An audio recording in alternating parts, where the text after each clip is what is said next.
Fala Ayala, esse é nosso trabalho prático 1 em JETS 3. O grupo é do Tomás e do Vitor. Bom, a primeira coisa que eu gostaria de falar é que, por influência também do livro que eu estou lendo, chamado Clean Code, né, eu optei por deixar apenas os comentários essenciais.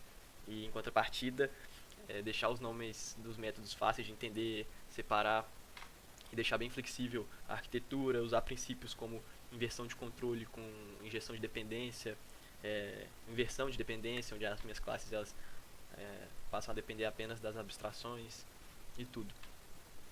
Bom, ainda além disso eu criei um README, né, que eu acho que facilita muito na hora da sua correção. A gente lê um arquivo CSV sobre restaurante de fast food. Passamos, no âmbito da memória principal, né, passamos isso mapeando com um ID, com um ID, um nome, duas listas de tamanho variável, que são as categorias e os websites que tem.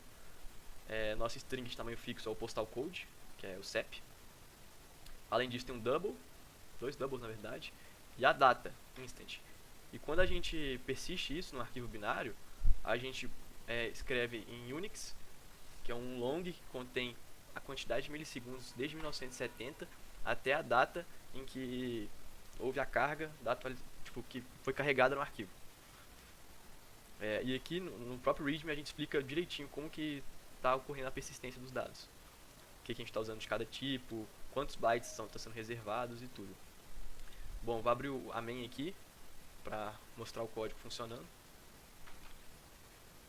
Por exemplo, escolha uma operação. Quero atualizar o ID de, sei lá, 4, digitar um nome, qualquer coisa, número de categorias, uma, primeira categoria, qualquer coisa, postal code. Aqui é importante ressaltar que tem que ter 5 caracteres, porque senão vai lançar uma exceção. Nome da cidade, qualquer coisa, endereço, qualquer coisa, altitude, qualquer coisa, qualquer coisa.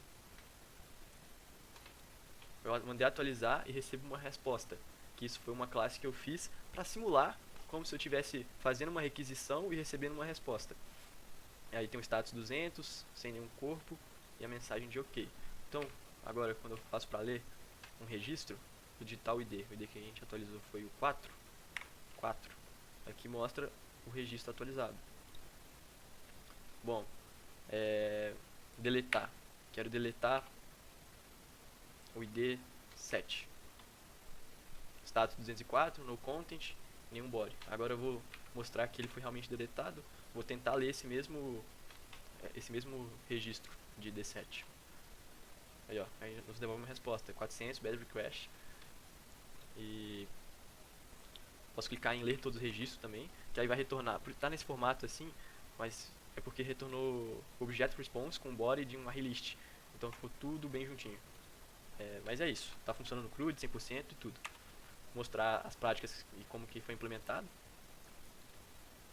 Criei nosso arquivo binário fica dentro dessa pasta db, dentro de repository, que a repository é o layer que comunica diretamente com o nosso arquivo binário. Domain é as classes de domínio, onde tem nossa entidade, tem a abstração de service. Nesse caso, como no nosso projeto não tem regra de negócio, não comunica com outras entidades e tudo, é um pouco mais simples, a service basicamente chama de repositório. E a resource, que é a que comunica que lê, aí tem a reader CSV, que lê o arquivo, e a resource é que é responsável por comunicar diretamente com as respostas e as requisições. Então ela é o nível mais abstrato que tem da nossa classe, do nosso projeto. Então ela tem um atributo, que é o reader CSV, que é onde fica a lógica para ler o arquivo CSV e passar para resource, que passa para service, que passa para repository. Mas, enfim, no âmbito, o mais importante do projeto é o repository. Tem um mapper, que ele que é o responsável por mapear um registro, que é um array de bytes, e transformar na entidade de restaurante.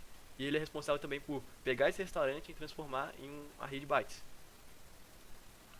Na nossa classe Restaurant Repository implementation, a gente tem todos os métodos, find by ID.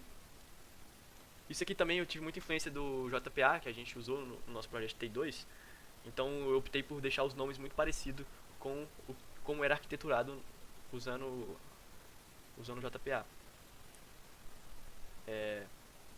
Então, nosso método de update aqui, primeira coisa, a gente tem que skipar os 4 primeiros bytes do arquivo, porque os 4 primeiros bytes do nosso arquivo binário ele é responsável por armazenar o último ID que foi inserido.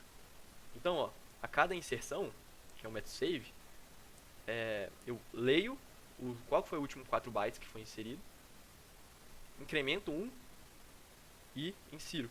Então eu faço esse set ID, né, pra deixar o ID correto, e insiro ele nesse método aqui, ó, persist record with size. Então eu vou inserir o meu registro, mas e antes de inserir o registro, eu insiro o tamanho dele.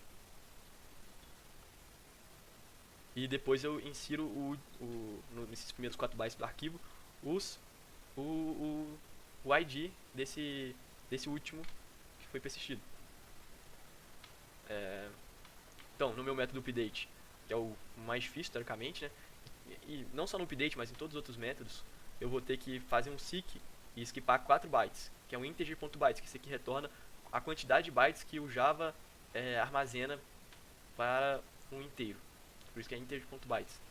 Então, aqui eu pego o ponteiro atual, né, do RAF.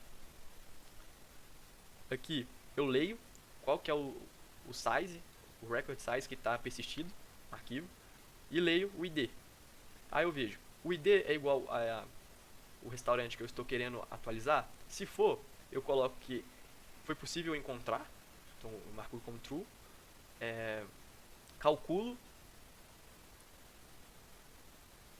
calculo, eu dou mais short bytes, que é a quantidade de bytes que o Java armazena para um short, que são 2 no caso.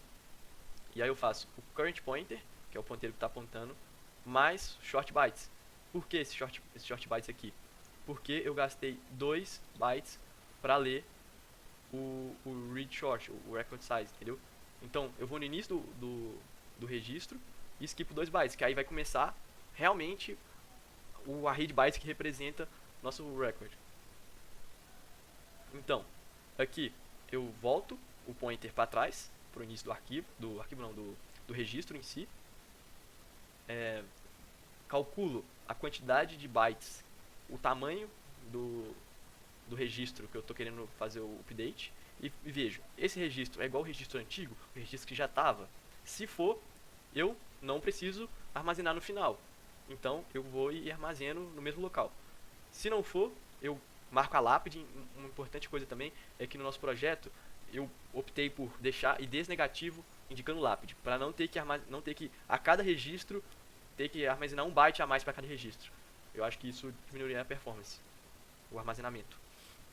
Então eu marco a lápide, que é o ID negativo, com -1 e persisto o record com o tamanho dele. E aqui é o offset que eu tenho que dar a cada se aqui, se eu não encontrar, eu tenho que ficar lendo pulando o ponteiro do RAF em offset do tamanho do arquivo que está armazenado. Para não ter que ler tudo sequencialmente, eu vou pulando de record size a record size de cada um. O delete é o mesmo esquema, só que a minha lápide é essa. E é isso. O persist all, eu chamo o save várias vezes. Find all, eu leio, então eu uso o mapper para cada registro do meu arquivo. Então, como eu falei, sempre eu tenho que skipar 4 bytes. Nosso arquivo binário está aqui. Então, ó, 1, 2, 3, 4. Esses 4 bytes são o último ID inserido. 1, 2, 3, 4 é o ID do registro. Minto, é o tamanho do registro. Ó, 1, 2 é o tamanho do registro. Não, pera. 1, 2, 3, 4 é o último ID inserido.